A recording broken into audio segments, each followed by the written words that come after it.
Battlechasers Nightwar, in a nutshell, is one of the best RPG games of this year. Developed by Airship Syndicate and published by THQ Nordic. Now, a little backstory before I get into Battlechasers Nightwar. Essentially, how this game came to be is it was originally a comic book. The creator of this comic book was Joe Madureira. I hope I'm saying that right. And he has a pretty big resume when it comes to not only the gaming industry, but the comic book industry. He was an intern at Marvel Comics and worked on Marvel Comics Presents, Uncanny X-Men, and The Astonishing X-Men. After that was said and done, he left Marvel Comics and worked on his own series, Battlechasers. After about 9 issues, over a course of 3 years, he stopped. And he eventually left the series and went into an opportunity of gaming. Something that he's most known for is being the creative director at THQ. Yes, sir, this man is responsible for the awesome characters and hellish settings of Darksiders 1 and 2. In 2011, he went back into the comic book industry, worked on Avenging Spider-Man and Savage Wolverine, and of course, THQ went bankrupt, rest in peace, and was acquired by Nordic. Madureira, along with some co-workers from Vigil Games, created Airship Syndicate, and the Battlechasers name was unearthed and brought to the world once again. Along with the Kickstarter and a whopping $856,000, they began development of Battlechasers Nightwar, which lo and behold was published by THQ Nordic. And that's your history lesson of Joe Madureira and how Battlechasers Nightwar came to be. Battlechasers Nightwar is a turn-based RPG that really gives me the satisfaction that I've needed. The last turn-based game that I played in its entirety was Final Fantasy XIII, and that was about 10 years ago. I haven't really touched many turn-based games. I dabbled in Summoner's War, I guess, but the game just plays itself. Darkest Dungeon was pretty fun for a while, but I dropped off at that game after a few hours, mainly because it was just super impossible for me. I'm not that good at video games. There's just something about Battlechasers Nightwar that makes it stand out from the others, and I love it. The plot is pretty simple, and I would say it is a plug-and-play template when it comes to, like, an RPG. You begin on an airship, you get ambushed, and then you're thrown into the chaos, which is good. No beating around the bush with this game, just going straight into the story. I always enjoy that. I never really liked games that kind of drew out the intro and it just took longer to get into the game. From there, we start to get situated with the setting and where we are. Without any knowledge of the Battlechasers comics or prior knowledge of the game, it does a very good job giving the player a sense of understanding. Giving reference to each character's past and origin to give a full understanding of the current situation and motive of each character. Something that I like that really ties in the relationships with these characters are the little interactions you get when you rest at a tavern. They're a nice way of seeing these characters bond and kind of have a back and forth with each other. Each character fits your average template for an RPG, but honestly the voice acting for each character is fantastic, and I love each and one of these guys and their personalities. Instead of traveling from one point to the other and having a certain objective on what you have to do, this game encourages exploring and has a variety to each dungeon you encounter. I can't tell you how many secrets I found off the beaten path, or areas you don't even encounter following the main story. Like any RPG, there is the grind. It's meant to be with these kind of games, especially one that relies so heavily on JRPG elements. I wasn't surprised when I encountered a level raise way above me, which made me go back and grind out all my party members. It's not a bad thing. The game does a fantastic job in giving you actual things to do than just run around and fight a million monsters.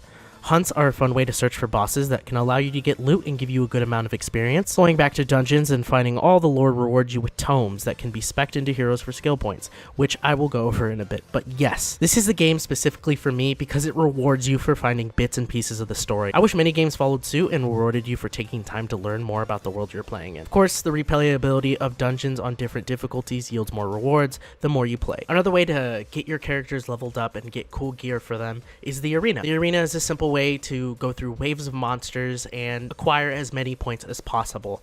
This way, the more points you get, with the more modifiers and the higher difficulty, rewards you with cool different things. All of these elements make grinding less of a chore and more of a smooth experience for the player. Really, a lot of RPGs lack, especially when you hit that level gate. Battlechasers does a good job in giving you a variety of things to do, so you're not feeling bored the entire time. Combat is a ton of fun. First and foremost, it's just so appealing to look at the game. It is super pretty. Each character is unique. They all have their own kit, and they all have their own unique supers that make them just them. Supers have to be my favorite part. Think limit breaks from Final Fantasy. They are called bursts, and there are 3 different tiers for each character. Level 1 and 2 can be acquired by just progressing through the game, but what makes the 3rd tier special, and this goes back to grinding and making your character more powerful, is this 3rd tier is seeking out certain requirements and fighting special bosses for a character to unlock this essentially ultimate move. Going back to the grind element of the game, it is well worth it. No rotation of heroes is wrong, and there's no downside to pairing people together since the variety of abilities with each character is so vast. There are a ton of abilities and attacks. The player will not struggle with specifically varying too much. The enemies aren't just squishy bots, they are lethal, especially higher in the levels, which forces the player to actually strategize their next move and be efficient with their mana and bursts. This is good. The easier the difficulty, it's just a simple point and click. The more challenging the combat becomes, helps the player really stop and think of their next move. I love it. Stats, of course, being an important aspect of the game, the amount of gear in this game is insane. It's crazy how much they added to this game with the amount that was funded for it. They didn't just give you rewards that were higher tier than other people if you paid enough money. Their stretch goals are awesome. One of these stretch goals was the expansion of the weapon sets and gear. Now, there's a lot of mix and match, and it's fantastic. I looked at the Kickstarter, and they hit the tier that creates a vast amount of armor and weapons, and there are a ton. Along with gear, leveling up, there are perks, which every time you level up, you get a number of skill points to put in these perks. Depending on this amount, you can spec into 2 categories, giving your heroes some extra help when it comes to their abilities and overall stats. So much variety and possibilities when it comes to this game. Game stability is flawless? Almost. In the beginning, I would run into trouble of dialogue overlapping with menus and causing a big mess. I could get rid of it, but that was just the first 20 minutes. I really haven't ran into that problem. And only one little bug that I found hilarious, but other than that, the game runs beautifully. The game structure is stable, and that's all that matters. The game is fantastic. I will definitely be going back and playing it again to see how strong I can get my characters.